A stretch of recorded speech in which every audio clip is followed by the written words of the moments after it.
Hey guys, I get asked so many times what is going on in my veggie garden and how is it laid out. So I'm going to take you behind me and take you on a tour of my veggie garden / food forest and explain everything. First, I'm going to run you around all the pathways so you can see the layout, and then I'm going to take you from bed to bed and explain exactly what's going on. Enjoy!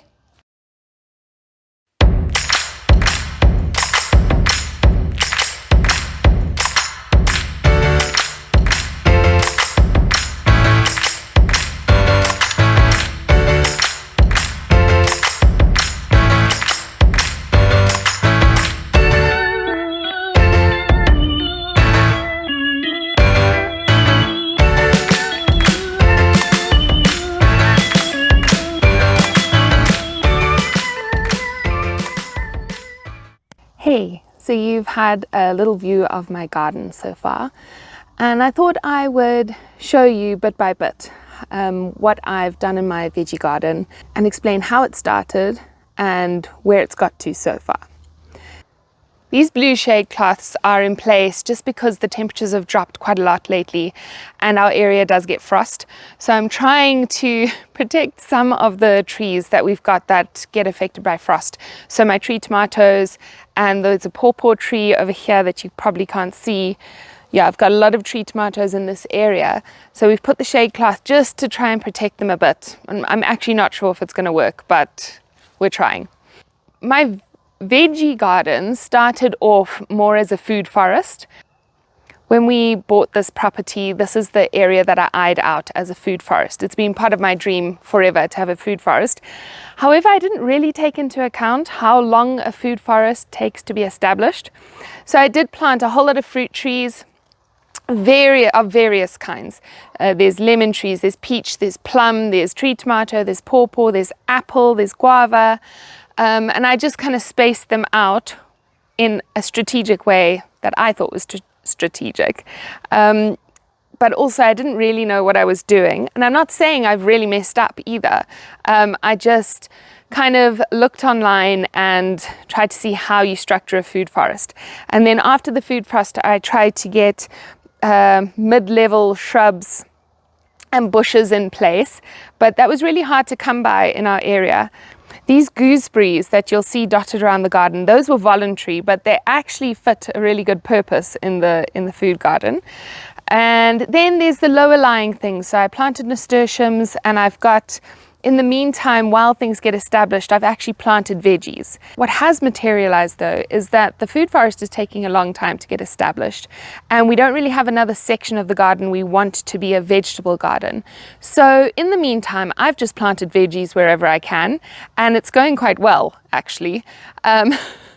And that's why you'll see actual veggie beds for now.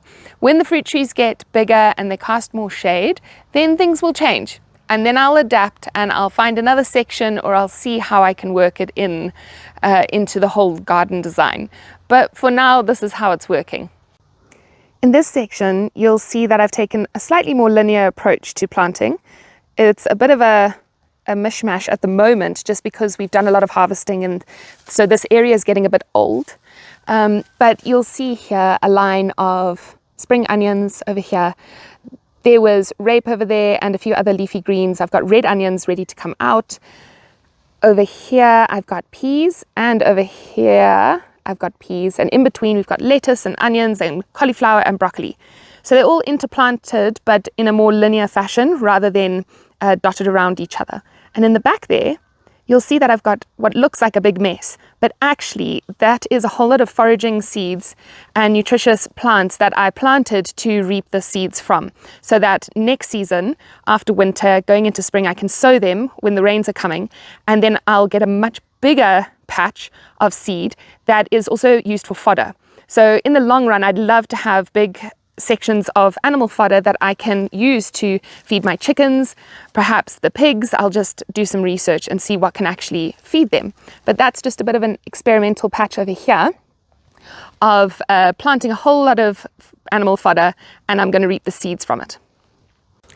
Next to that section is a leafy green section that's fairly new and flourishing at the moment. So I've got tsunga, curly kale, and a little bit of spinach here and there, although I can't see those. but it's predominantly tsonga and curly kale. Tsonga is actually mustard greens, the English version. And then these are my beans. I call them 7-year beans over here. People call them Madagascan beans. Other people have other names for them, but I'm actually not quite sure what their official name is. I've also got a fruit tree, so part of the food forest that will be one day. And then in between I've got lavender and calendula, and right in the back there I've got cabbages. I've just got a bed of cabbages. I had extra seedlings and I planted them in this bed, and because we've been watering the bed, a whole lot of cosmos has come up. So again, great for the bees, the pollinators. Even though they're kind of dying down in winter months, they're going to love these. This is a different section of the garden, and this is less linear. My cockerel always has to tootle his horn when I'm talking on camera. But in this bed, I haven't planted in a linear fashion. I've interplanted in a more dotted around circular fashion, if you will. So in this, around the teepees, I've got peas, and then going outwards, I've planted spinach, lettuce, broccoli, cauliflower, kale. But they're going to work really well under the soil together and feed each other. Linear versus this way, I wouldn't say there's huge differences if you've got that dynamic under the soil, but it's just a different style of planting, and it works better in this bed to do it this way. I've also got the flowers around for the pollinators and for pest control. There's calendula around here. This is lavender. I've got an old cabbage down here. So he's not new, but he's been here for quite a while, but I wanted him to mature, and we've got spring onions right down here. This is also part of pest control.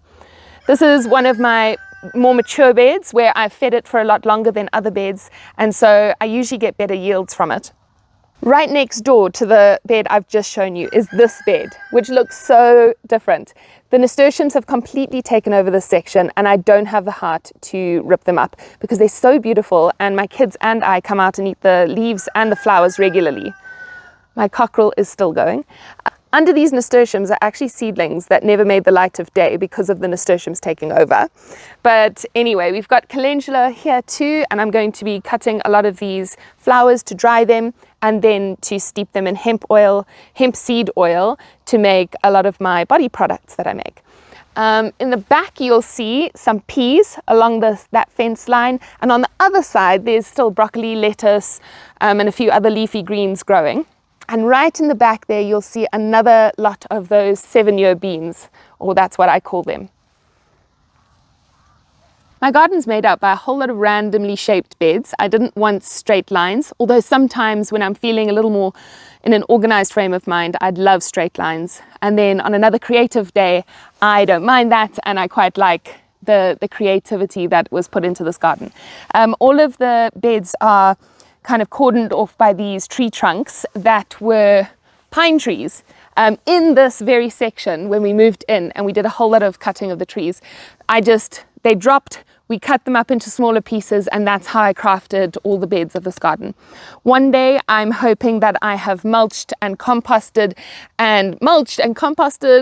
again and again and again, so that these levels are even higher and just so nutrient dense. But they're already looking way better than when we moved in. What I wanted to show you is that in the corner of kind of each turn and pathway, I tried to have something other than what I'm planting in the bed. So over here I've got rosemary, over here I've got rosemary. Next to the camera over there, where you can't see, I've got a huge lavender bush.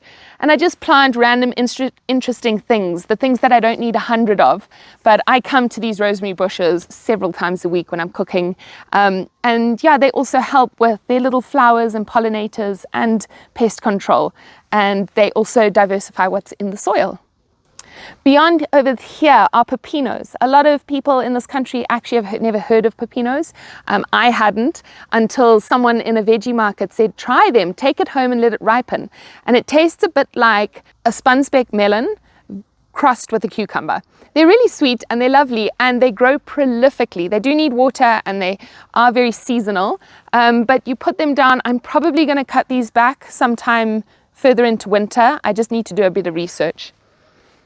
This is another new bed that I've been experimenting with an organic fertilizer in, and it's doing really, really well. The soil is very poor in this section of the garden, and there's a lot of rocks at the bottom, so I was a bit nervous. We're still going to see how big these plants can grow with the rocks at the bottom of this bed. So it really is a tester bed, but so far so good. In the back here behind me are some lavender bushes that are looking a bit tatty. I'm just gonna probably prune them down a little bit and see if they come back in summer, but it's a section of the garden that I need to work on more and just figure out really what's going to thrive here. And then, as I showed you before, in the back there's that cabbage bed with the cosmos. This is a little bed that kind of divides a very big path. It's not meant to be a huge production bed, but what's worked well so far, some aloe vera plants that I've planted here and some mini basil bushes. They don't do much and I'm not sold on them. Here they are, they smell lovely, and there's a guava tree here. But again, in this section, we found out there's actually a lot of rock below the topsoil. So it makes it difficult to know exactly what to plant in this section. And it gets quite a lot of shade in spring and summer because of the mulberry tree over here. So this one's also a work in progress. This is my largest section or largest bed, and it needs a lot of work. Behind me, I've got sweet potatoes in the ground, but they probably should be planted elsewhere. I just planted the sweet potatoes for the leaves to feed my rabbits because it fattens up rabbits really well. And I've got some parsley over there, gooseberries, the tree tomato trees that I've already mentioned, a lavender bush. But it's a bit of an in-between bed that needs a lot of work. And I'm going to figure that out in spring. I think I'm going to take up quite a few things, put them in better places, and concentrate on one or two things in this bed. And this section is under a huge Masasa tree, so not a lot grows independently under here. I planted a whole lot of bushes with flowers just to attract the pollinators. Again, I'm not too happy in this section. I think I need to figure it out a bit more. I need to see what grows really well in this bed and maybe pluck out the other things and test some other stuff. I do want to try some edible plants in this section just to see if they can grow under the Masasa. Yeah, another in-between bed. This is my herb circle. It's actually at the entrance to my veggie garden when you walk from our house. And I've got different, I think 3 varieties of thyme, lemon balm, oregano, rocket, apple mint, parsley. Again, it doesn't thrive. I don't think it gets enough sun in this section. However, it's hard to tell. It might be water or sun. We'll see in spring and summer, and I'm going to test a few things. This bed is another in-betweener bed. I've got onions in here, I've got kale, I've got spinach, flowering basil, old spinach, and rhubarb in the back. It's ended up being a bed where I've got extra seedlings. I just chuck them in here, and it's right next to the bed that I'm going to be overhauling in spring and summer. And I think it needs the same thing. It needs to have more of a concentration of 1 or 2 different types of plants, just because it also has a lot of shade with the mulberry tree. And then that half gets very harsh sun. Just need to figure out a bit more. In my greenhouse or White House, whichever you want to call it. And this is also a work in progress. I had loads of eggplants in this bed over here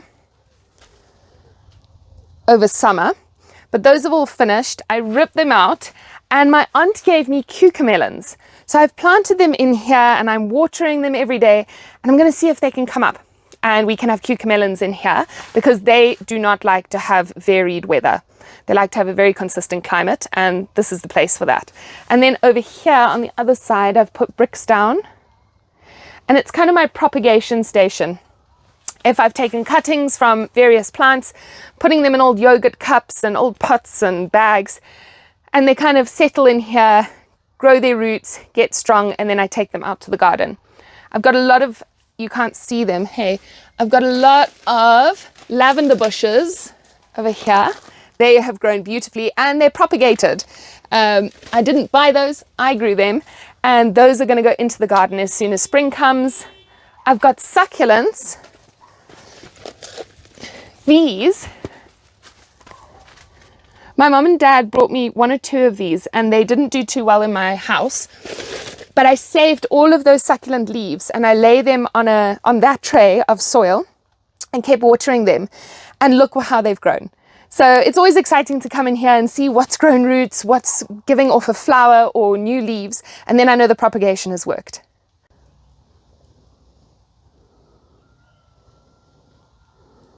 is a newer part of the garden. I just had a lot of spinach seedlings that had grown up and needed to be planted, and I didn't have any space in the other beds. So we created this little circular bed, and I put an old wheelbarrow in here, and Rocket took over. So I need to plant something else in the wheelbarrow. Behind me are all my ready red onions. So these can be taken out of the ground and we can hang them up and dry them for a little while. And that's my voluntary tomato plant that I've mentioned a few times online. And there's our composting system behind. Hopefully you've got a better view of what I refer to as my veggie patch in my other social media accounts, and that you can appreciate all the twists and turns, and that veggie gardens and food forests don't need to be perfect. I hope you can see that you can feed yourself without having a perfect vegetable garden. Things are allowed to be in process.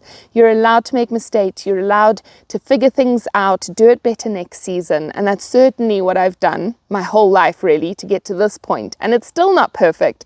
And I know there'll be people who watch this and say, you should do this, you should do that. And that's great. I should do some of those things. But guys, veggie gardens are where we're supposed to grow and figure things out and also relax and have fun. So don't sweat the small things.